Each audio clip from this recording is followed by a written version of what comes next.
ఈ గద పట్టుకొని వచ్చే షాట్ ఇదంతా స్క్రీన్ మీద చూసినాం కాబట్టి మేము ఎక్స్పీరియన్స్ చేస్తున్నాం. No, he has done a fantastic body. See, it's not that easy. And see, Chiranjeevi గారు అబ్బాయి ఆబ్వియస్లీ వాళ్ళ నాన్న నుంచి చాలా నేర్చుకుంటారు వాళ్ళు. నేను ఇట్లా పట్టుకోవాలి, ఆయన ఇట్లా లేపి ప్రాపర్గా ఇట్లా పడిన తర్వాత మళ్ళీ పైకి ఇట్లా పెడతారు చెయ్యి. షార్ట్లో కూడా ఎన్ని దెబ్బలు తగ్గినాయి తెలుసా. ఒరిజినల్ కుస్తీ ఆడే వాళ్ళని పిలిపించడం వల్ల వాళ్ళు కొంచెం చేస్తున్నారు. పాపం తెలియకుండా ప్రెజర్ పెట్టేసిన నేను 2-3 సార్లు. Sanjay cool acting. నిన్న నవకాంత్ మాస్టర్ని ఇంటర్వ్యూ చేశా యాక్చువల్లీ. ఆయన అంటే ఇంకా చాలా ఉన్నాయి ఎలిమెంట్స్, అవి చెప్పకూడదు శరత్ అన్నట్టు మాట్లాడారు అనమాట. అండ్ మీరు ఇప్పుడు బాడీ గురించి చెప్పారు, ఒక 10 days మీ హార్డ్ వర్క్ అవ్వచ్చు అంటే సడన్ గా వెళ్ళారు కాబట్టి. అండ్ రామ్ చరణ్ గారు అంటే ఏదైతే ఆ లుక్ వచ్చినప్పటి నుంచి మీతో ఉన్న ఫైట్, ఆ బాడీ అంతా చూస్తే అంటే ఈ గద పట్టుకొని వచ్చే షాట్ ఇదంతా మేము అంటే ఇప్పుడు ఇలా స్క్రీన్ మీద చూసినాం కాబట్టి మేము ఎక్స్పీరియన్స్ చేస్తున్నాం. మీకు సెట్లో పర్సనల్లీ వర్కింగ్ చేసేటప్పుడు ఆ ఎక్స్పీరియన్స్ ఎలా ఉంది? No, he has done a fantastic body.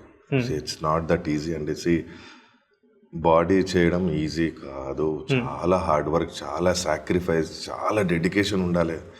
Time అంటే నీకు నువ్వు చాలా క్రేవింగ్స్ చంపుకోవాలి, నువ్వు తినొద్దు అంతే. దానికి ఎంత డెడికేషన్. ఒకటి చెప్తానండి, అంత పెద్ద ఫ్యామిలీ నుంచి what not, he has everything. Why? That is what. చూడు, దాన్నే డెడికేషన్ అంటారు. చిరంజీవి గారు అబ్బాయి ఆబ్వియస్లీ వాళ్ళ నాన్న నుంచి చాలా నేర్చుకుంటారు వాళ్ళు. చిరంజీవి కేమ్ ఫ్రమ్ నథింగ్ కదా, 0 నుంచి వచ్చింది ఆయన. సో వాళ్ళ ఫాదర్ నాకు చాలా పెద్ద ఇన్స్పిరేషన్. చూడు, ఒకటి కావాలంటే ఒకటి కావాలి అంతే. అసలు ఏం డెడికేషన్ అండి, లిటరల్గా పాపం ఆయనకి షార్ట్లో కూడా ఎన్ని దెబ్బలు తగ్గినాయి తెలుసా. ఇది యాక్చువల్ అంటే ఈ దెబ్బల గురించి నేను విన్నది ఏంటంటే, ఏదైతే ఇప్పుడు ఆ కుస్తీ గురించి సపరేట్ కొంతమంది మాస్టర్స్ని పిలిపించారు, ఒరిజినల్ కుస్తీ ఆడే వాళ్ళని పిలిపించడం వల్ల వాళ్ళు అంటే ఇప్పుడు జనరల్లీ మీరు పట్టుకోవాలనుకో, మీరు యాజ్ ఆర్టిస్ట్ ఎక్కడ కానీ వాళ్ళు కొంచెం చేస్తున్నారు. యాక్చువల్గా నా రోల్కి కూడా వేరే ఉండే. వేరేడా ఎంత హెవీ ఉన్నాడు. నేను ఫస్ట్ టైం సెలెక్ట్ కాలేదు నేను. ఆల్రెడీ వేరేని అప్పుడు అంటే డేట్స్ లేకపోతే మళ్ళీ డేట్స్ ప్రాబ్లం అవుతుందేమో అనుకొని వేరేని ఇక్కడ లోకల్ కుస్తీ చేస్తుంటారు కదా, వాళ్ళని పిలిపించి చేస్తే ఆ బాడీ మూమెంట్ లేదు, ఆ ఫ్లెక్సిబిలిటీ లేదు. యాజ్ అన్ యాక్టర్ అది ఉంటుంది కదండి, కొంచెం కమర్షియలిజం ఉండాలి. లాస్ట్ ఇట్లా అంటే కుదరదు అది. సో వాడిని తీసారు లక్కీగా. అదే అంటారు చూడండి, టైం అంతే, నీకు రాసి పెట్టుంటే నీ దగ్గరకు వస్తుంది అంతే. కానీ కష్టపడుతుండాలి. రామ్ చరణ్ గారికి మీకు కొన్ని ఇంజురీస్ కూడా ఖచ్చితంగా అవుతాయి, ఖచ్చితంగా. ఎందుకంటే వాళ్ళు గట్టిగా పట్టేసుకుంటున్నారు హోల్డ్. మేమన్నా కొంచెం బెటర్, కూల్ సంజయ్ కూల్ అంటారు. రామ్ చరణ్ గారు కూల్ యాక్టింగ్. అరే ఓకే అప్పుడప్పుడు అంటే మేము ఆ మూడ్లోకి వెళ్ళిపోతాం కదా, తెలియకుండానే తెలియకుండా ప్రెజర్ పెట్టేసిన నేను 2-3 సార్లు. సంజయ్ కూల్ అంటే అంటుంటారా అందరు యాక్టింగ్ అంటే బాగా ప్రెజర్. ఇది యాక్చువల్ నిన్న ఈవెంట్ లో కూడా అన్నాడు, ఇది బుచ్చి ఇచ్చిన గిఫ్ట్ అని. అంటే ఏంటని అనుకున్నాం మేమందరం. చాలా ప్రెజర్ పడింది, చాలా.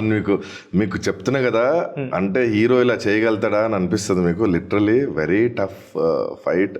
He has done a fantastic job. చాలా దెబ్బలు కూడా తగిలినాయి. మేము ఎన్నోసార్లు అనుకున్నాము, అవసరమా ఇంత కష్టపడుతున్నాడు పాపం.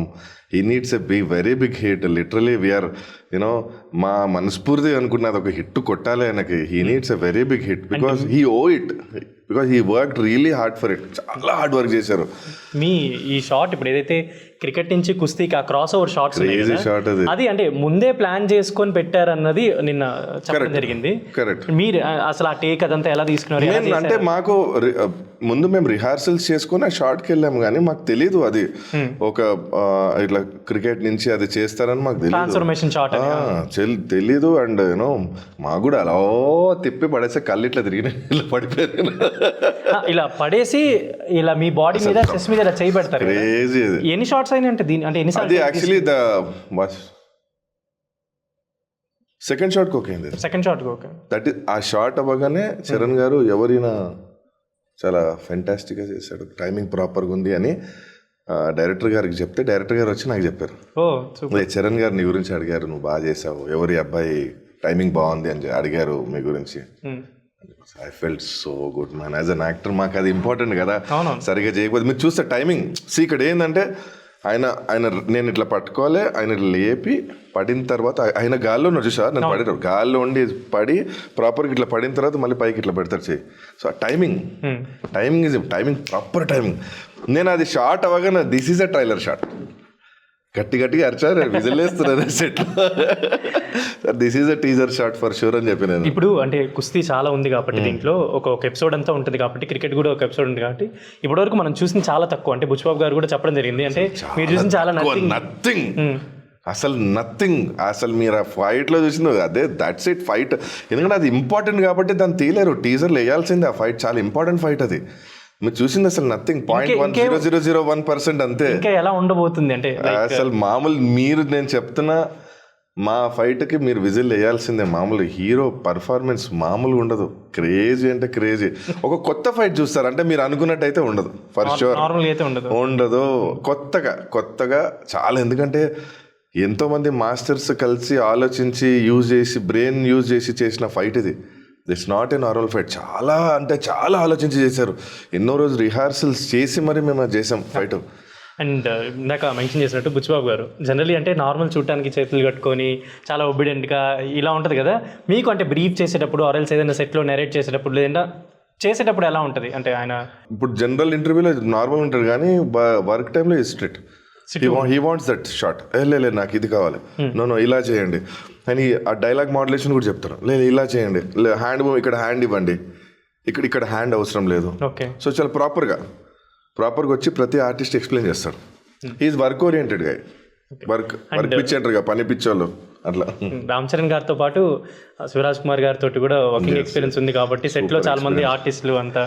ఆయనతో ఏంటంటే ఆయన ఒక లెజెండ్, ఎలా అనిపించింది? ఆబ్వియస్లీ మేము అంటే మాకు అది అదృష్టం, అంతమంది ఆర్టిస్టుల మధ్యలో మేము చేయడం, it's a blessing, literally blessing. మేము ఈ ట్రైలర్ షాట్ పడకపోతే మాత్రం నేను చెప్పటం కాదు, అది పడింది కాబట్టి నేను చెప్తున్నా, లేకపోతే అసలు ఇది ఇప్పుడు చాలా మంది ప్రాబ్లం అయిపోయింది కదా, అంటే చేస్తున్నారు కానీ అది చెప్పొద్దు కదా. అంటే మేము ఎలా చెప్తాం, వి కాంట్ డూ దిస్. అది ప్రొఫెషనలిజం కాదు, అంటే ఎథిక్స్కి అవుట్ ఆఫ్ ఎథిక్స్ మేము చేయొద్దు అసలు. యాక్చువల్గా మా లిమిట్స్లో మేము ఖచ్చితంగా ఉండాలి. ఎందుకంటే ఒకటి గుర్తు, ఎన్ని కోట్లు పెట్టి సినిమా చేస్తారని, ఎంతోమంది హార్డ్ వర్క్ చేస్తారు, ఎన్ని క్రాఫ్ట్స్ పీపుల్. ఇది చిన్న సినిమా కాదు, ఎన్నో 100 కోట్లు పెట్టి సినిమా చేశారు. సో మేము టక్కున ఏ పాయింట్ చెప్పినా అది ఇట్ గోస్ అవుట్, ఆ ఎక్సైట్మెంట్ అనేది పోతుంది, మిస్ అయిపోతుంది ఖచ్చితంగా. ఏంటంటే అందుకే మా క్యారెక్టర్ వరకు మాకు ఉన్న అడ్వాంటేజెస్ మాత్రమే మేము చెప్పగలం, అంతేగాని తెలుగు